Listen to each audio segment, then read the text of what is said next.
Hello दोस्तों, नमस्कार। मैं रवि विश्वकर्मा। स्वागत है आपके अपने यूट्यूब चैनल गर्व स्टडी पॉइंट में।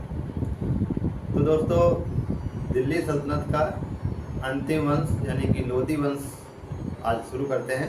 कुछ महत्वपूर्ण बातें बताते हैं। इससे पहले के 4 वंश दिल्ली सल्तनत में कुल 5 राजवंशों ने शासन किया, जिसमें 4 वंश हो चुके हैं। गुलाम वंश, खिलजी वंश, तुगलक वंश, सैयद वंश हो चुका है और ये अंतिम वंश लोधी वंश चल रहा है। तो लोधी वंश 1451 से 1526 ईस्वी तक चला। इसके संस्थापक थे बहलोल लोधी। बहलोल लोधी दिल्ली पर प्रथम अफगान राज्य की स्थापना का श्रेय दिया जाता है बहलोल लोधी को। इससे पहले सब तुर्क राजवंश थे, तुर्क मुसलमान थे, और ये अफगान राज्य की स्थापना से बहलोल लोधी को दिया जाता है। इसने 1451 से 1489 तक दिल्ली की गद्दी पर शासन किया और लोधी वंश का संस्थापक कहा जाता है। बहलोल लोधी के पास उसका पुत्र सिकंदर लोधी गद्दी पर बैठा। सिकंदर लोधी के 2 पुत्र हैं, जलाल खां और इब्राहिम लोधी। जलाल खां को जौनपुर का शासन दिया गया है, इब्राहिम लोधी दिल्ली का क्षेत्र दिया गया है। अब महत्वपूर्ण पॉइंट टू पॉइंट बातें समझते हैं कुछ। बहलोल लोधी बहलोल शाह गाजी की उपाधि से दिल्ली की गद्दी पर बैठा था। इसने बहलोल सिक्कों का भी प्रचलन किया था। बहलोल सिक्कों का प्रचलन करने वाला शासक बहलोल लोधी। यह एक ऐसा शासक था जो अपने सरदारों के खड़े रहने पर खुद भी खड़ा रहता था तथा अपने सरदारों को मकसद ए अली कहकर पुकारता था।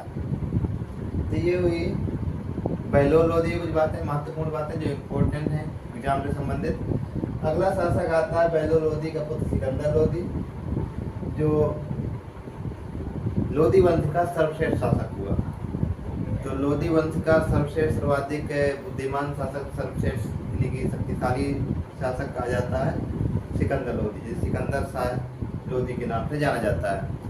इसने 1504 ईस्वी में आगरा शहर की स्थापना की थी। तो सबसे महत्वपूर्ण क्वेश्चन जो यूपी जी के भी बनता है कि आगरा शहर की स्थापना किसने की थी, तो सिकंदर लोधी ने की थी। कब की थी? 1504 ईस्वी में। कृषि विकास तथा भूमि पैमाइश के लिए गज ए सिकंदरी एक पैमाना हुआ करता था, जिसे शुरू किया था सिकंदर लोधी ने। तो गज ए सिकंदरी एक पैमाना था भूमि पैमाइश के लिए। इसकी माप कितनी होती थी? तो गज ए सिकंदरी की माप 30 इंच। आप याद रख सकते हैं, गज ए सिकंदरी की माप थी 30 इंच या 39 अंगुल। गज ए सिकंदरी की माप 30 इंच या 39 अंगुल का यह पैमाना हुआ करता था भूमि पैमाइश की, भूमि की माप तौल के लिए हुआ करता था। इसकी शुरुआत सिकंदर लोधी ने की थी। इसके बाद सिकंदर लोधी गुलरुखी नामक शीर्षक से अपनी कविताएं लिखा करता था फारसी में। सिकंदर लोधी कविताएं लिखने पढ़ने का शौकीन था, तो अपने सिकंदर नाम से न लिख करके अपना उपनाम रखा था गुलरुखी। तो गुलरुखी उपनाम शीर्षक से कविताएं लिखने वाला शासक सिकंदर लोधी। कहा जाता है कि एक नगर कोट स्थान है वही दिल्ली के आसपास, तो वहाँ की ज्वालामुखी मंदिर को तोड़कर, उसकी मूर्तियों को तोड़कर कसाईयों को मांस तोड़ने के लिए दे दिया था। तो ज़्यादातर हिंदू मंदिरों को तोड़वाया था सिकंदर लोधी ने। तो उसकी मूर्तियों के टुकड़ों को करके मांस तोड़ने के लिए कसाईयों को दे दिया था।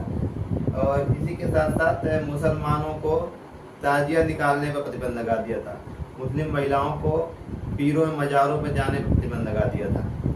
तो इसके प्रमुख कार्य थे कि ताजिया निकालने पर प्रतिबंध लगा दिया महिलाओं को, ये मुस्लिम लोगों को, मुस्लिम महिलाओं को पीरों मज़ारों में जाने को रोक दिया था, प्रतिबंध लगा दिया था। और जो प्रसिद्ध मंदिर है ज्वालामुखी मंदिर की मूर्तियों को तोड़ करके उसके टुकड़े कसाईयों को मांस तोड़ने के लिए दे दिए थे। अब इसके बाद आते हैं इब्राहिम लोधी, जो इस लोधी वंश का अंतिम शासक था।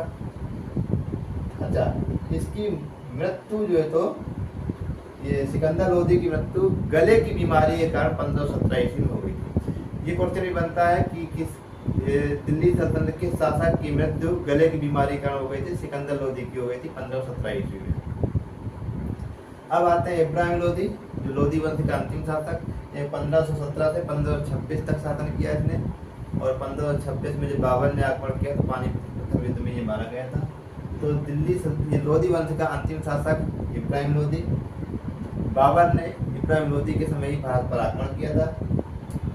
तो जिस युद्ध में हारा था उस युद्ध का नाम है पानीपत का प्रथम युद्ध। पानीपत एक हरियाणा में एक स्थान है, उधर 3 युद्ध हुए थे। पानीपत का पहला युद्ध जो 1526 में हुआ और जिसमें बाबर ने इब्राहिम लोधी को हराया, और पानीपत का दूसरा युद्ध 1556 में हुआ जिसमें अकबर ने हेमू को हराया। हेमू का मतलब हेमचंद विक्रमादित्य। तो 1556 में दूसरा युद्ध पानीपत का जिसमें अकबर ने हेमू को हराया। तीसरा युद्ध पानीपत का 1761 में हुआ था जिसमें ये अहमद शाह अब्दाली ने मराठों को हराया था। तो मराठों और अब्दालों के बीच हुआ था। ये पानीपत में कुछ 3 युद्ध हुए थे। तो पहला युद्ध में बाबर ने इब्राहिम लोधी को हराया और युद्ध भूमि में मरने वाला दिल्ली सल्तनत का पहला सुल्तान था इब्राहिम लोधी। युद्ध भूमि में मरने वाला दिल्ली सल्तनत का पहला सुल्तान इब्राहिम लोधी। इस युद्ध में पानीपत के पहले युद्ध में ही बाबर ने सर्वप्रथम तोपों का प्रयोग किया था और तुगलमा युद्ध नीति अपनाई थी। तुगलमा युद्ध नीति का मतलब छापेमार युद्ध नीति होती है, तीन ओर से घेर लेते हैं, सामने से पता चलता है विपक्षी दल को कि सिर्फ सामने खड़ा है यानी कि लड़ने के लिए, अगर और कोई नहीं है। जब वो सिर्फ आगे बढ़ता है तो ये राइट लेफ्ट दाएं बाएं लोग जाकर चले घेर लेते हैं। तो ये तुगलमा युद्ध नीति है, छापेमार युद्ध नीति का प्रयोग बाबर ने सर्वप्रथम पहले पानीपत के पहले युद्ध में किया था। बाबर को भारत में आक्रमण करने का निमंत्रण दिया था। किसने दिया था? तो इब्राहिम लोधी के चाचा आलम खां और पंजाब के एक शासक थे उस समय दौलत खां। क्यों दिया था इसके पीछे भी कई इतिहासकार की अलग अलग कहानियां हैं। कहते हैं कि जलाल खां को जौनपुर का क्षेत्र दिया गया था और इब्राहिम लोधी दिल्ली का क्षेत्र। इब्राहिम लोधी संपूर्ण क्षेत्र पर कब्जा करना चाहता था ताकि जलाल खां का जौनपुर का क्षेत्र भी छीनना चाहता था, जिससे इस क्षेत्र के दिल्ली क्षेत्र के और जौनपुर क्षेत्र के जो उलेमा थे, उलेमा का मतलब अमीर लोग थे, वो इससे खफा हो गए, इब्राहिम लोधी से नाराज रहने लगे, खफा हो गए थे। तो तभी फिर किसी अमीरों ने, दिल्ली के और जौनपुर के अमीरों ने बाबर को आमंत्रित किया, कहा कि भैया तुम आओ। तो इब्राहिम लोधी को हराने के लिए साजिश रची इसी के सगे संबंधियों ने, क्योंकि इसने बुराई ले ली थी अपनों से, इसलिए अपनों से बुराई नहीं लेनी चाहिए। वही बात है कि जिंदगी में ये बात भी आजमानी चाहिए कि युद्ध जब अपनों से हो तो हार जाना चाहिए। तो पानी कितना भी गंदा क्यों ना हो, प्यास नहीं तो आग तो बुझा ही सकता है, इसलिए अपनों से बनाकर रखना चाहिए। हाँ, आंतरिक द्वेष भले ही हो लेकिन बाहर लोगों को पता नहीं चलना चाहिए। तो इसी के साथ आज ये लोधी वंश समाप्त होता है। मुख्य शासक 3 ही हुए, सिकंदर लोधी, इससे पहले बहलोल लोधी जो संस्थापक था, और अंतिम शासक इब्राहिम लोधी। जो महत्वपूर्ण क्वेश्चन बनने लायक है उसको बताया।